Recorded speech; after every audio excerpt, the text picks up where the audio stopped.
Is targeting a hospital ever justified, even to defend a country, even if it is being used? Is Hamas, listed as a terrorist organization by Canada and the U.S., using human shields or not? To debate this and the impact of this kind of debate, joining me now from Toronto, Mohammed Al-Rashidi, Vice President of the Canadian Arab Federation. In Washington, Cliff May, President of the Foundation for the Defense of Democracy. Gentlemen, good to have both of you on. Mr. Al-Rashidi, there are reports that Hamas has been using places like the Shifa Hospital as a base. What do you make of this whole report that Hamas is using human shields and that may justify these kind of attacks? Yes, Evan, I listened to Minister Baird's comments, and I've been following the Canadian government's statements on this issue. And as you stated in the detailed report leading up to this, 149 children have been killed out of 600 people. Over 70% of them are civilians. And I haven't heard any condemnation of the killing of children. So it becomes very difficult to understand where you're coming from when you're condemning a brand new allegation that's coming out. Now, the United Nations did release a statement saying they're looking into this, and this is the first time that it's ever happened. But what we do know is that hospitals and schools have been bombed continuously throughout this conflict. And I'm not just talking about the recent fighting. This is a historical fact that the Palestinians have to endure under Israeli occupation in their ever-shrinking land. So we haven't had, this is something that's brand new in terms of evidence coming forward. I haven't seen the evidence yet, but I have heard the allegations, and it's very clear based on Human Rights Watch statements, based on Amnesty International, and I can read you a lot of it about what is happening to the Palestinian people at the hands of the Israeli military. So a quick example would be Eric Goldstein's, the Deputy Middle East and North Africa Director for Human Rights Watch, where he says, after Israeli missiles killed 4 boys on a beach and repeatedly struck a well-marked hospital, one can only be gravely concerned for the safety of civilians caught up in the ground offensive. All right, let me bring in Cliff May. Okay, and there's a lot of reports like that. You're hearing Mohammed Al-Rashidi, Mr. May. Officials on the ground report more than 600 Palestinians, 30 Israelis killed in the 14 days. But you talk about the children. What do you make of reports that Hamas is using hospitals or schools or mosques as human shields, and that has been used as a justification to potentially bomb those places with the attendant consequences on civilian life?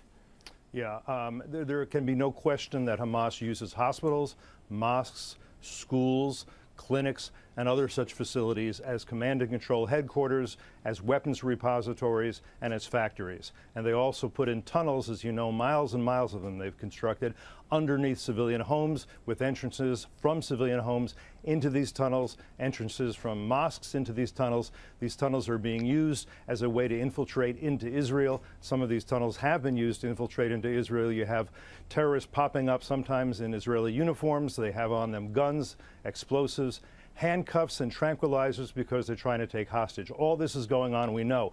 By the way, you might want to think about this and all the pictures you've seen of Gaza. Have you seen any Hamas fighters in uniform? You haven't, because they mix with the civilian population and don't wear uniforms, and so you've seen no such pictures. We also know that the Minister of Interior sent out an order that commanded the use of human shields. I can get you a copy of that letter. We've translated it. Also, so Palestinian officials have been on TV saying that the Palestinians should essentially be human shields when the Israelis warn them. So what does that do? Okay, so because on one side, the Israelis cite the right to self-defense.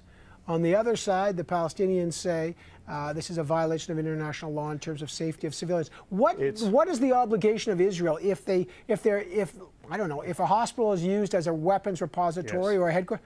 Do they bomb a hospital when it's also treating children? It's very clear that those who use human shields are the ones who are violating international law. The Israelis go beyond what any army in history has ever done by calling, texting, leafleting, dropping dummy bombs, telling people to get out.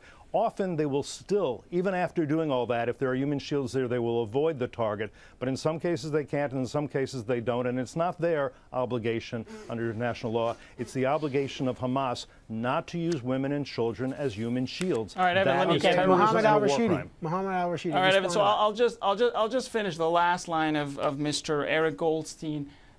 comment, and that is Israel needs to do more than try to explain away unlawful attacks, as Cliff is doing there. It needs to stop them. That's what Human Rights Watch is saying, and it's very important. Listen, it is very important to put this. We've created this allegation now that Hamas is using human shields, and we're ignoring everything that's happening on the ground. You're ignoring the history of the conflict. That Gaza is 80% refugees, half of which are children, surrounded in every possible way. Israel controls everything that they do. And then you're attacking them for the second time. They're already refugees. You're then asking them to leave their refugee camps and whatever makeshift homes they've made. And we're talking about allegations that just came up that somebody's using human shields. As you know, the Israelis left Gaza in 2005. They hoped that there would be development, there would be hospitals, there would be businesses. Instead, it's been used to launch thousands of rockets against Israel. I was in Israel recently. Not only didn't Israeli officials want to respond, not only didn't they want to bomb Gaza, they certainly didn't want a ground invasion. They had no choice. We've had 1,500 missiles shot from Gaza in the last 10 days, and we've had this network of tunnels being used to infiltrate into Israel proper. Israel is not occupying Gaza, hasn't since 2005, didn't want to get involved in this conflict. But what is Israel to do? I was there when Israel was being hit by, when these rockets were being launched. Because of Iron Dome, a missile defense system, very few of these rockets are hitting their targets. Let's get Mohammed. Mohammed, go ahead. Otherwise, you have a lot of dead Israelis. These are really important points that I hear this argument very often that Israel is no longer occupying Gaza. I don't know anybody in the world. I mean, we keep saying who would accept rockets being fired into them. Gaza's surrounded. Can Gazans leave Gaza? The answer is no. No, please let me finish. Let me get Mohammed al-Rashidi. Mohammed, go ahead. I got to finish this. You had your say. Let me explain this. Would Americans accept not having access to their airways so that airports with airplanes can land in there, people can travel, do business? The answer is no. Would you accept not being able to access the water, the coastline that's right in front of you, especially when it has gas reserves? The answer is Gazans are not allowed to. They get shot at. So land, air. No, let me finish this. Land, air, and and water are not accessible to the Gazans. What do you expect them to do? They fight back from their refugee camps. I'll tell you if you'll let me. Right, but I want to give you facts because... Let me answer your question. I will let you answer my question. Hang on, guys, I can't hear you both. Okay, Mr. May, real quick, and then Mr. Rashidi.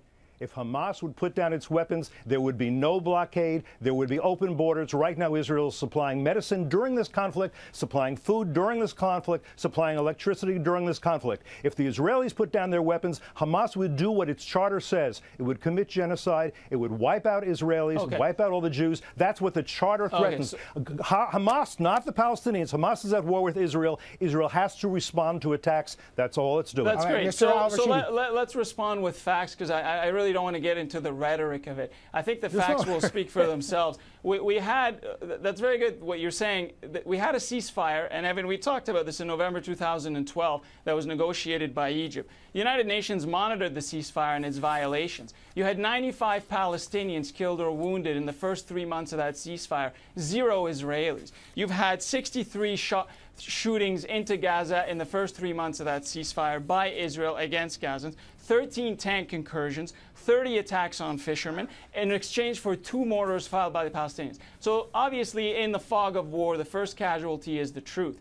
And when you say the Palestinians need to lay down their arms, you mean you want them to be like the West Bank, where they do nothing and increasingly become irrelevant and erased off the map through the building of settlements? Let me interrupt. Gaza, so you think? So you object? So you object to Mahmoud Abbas? Israel has the right to defend itself. Israel has the right to defend itself. But so do the Palestinians, who are actually being wiped off the map. They are not if anybody has a right to defend themselves, it's the people who are living under occupation.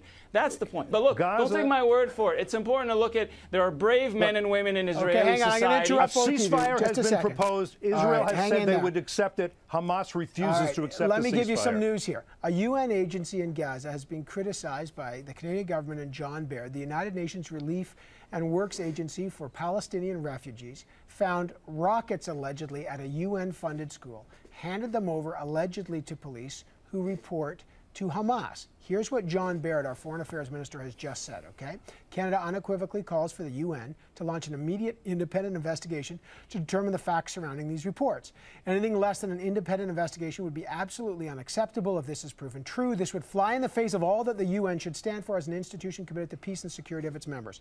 We have just received a response minutes ago from the United Nations representative here in Canada, Catherine White, and let me just read it to you. It said, "Sadly, I would not be surprised to know that Hamas had a stockpile of weapons hidden at a UN school in Gaza. However, I'm not aware of any confirmation at this point of the stockpiling at a UN relief and work agency facility. We have seen through this conflict that these despicable methods that involve otherwise blameless entities are indeed how Hamas has been operating, including placing weapons in mosques and other places which fleeing civilians might reasonably think are havens from attack. They are terrorists." I'm reading from the UN here, folks.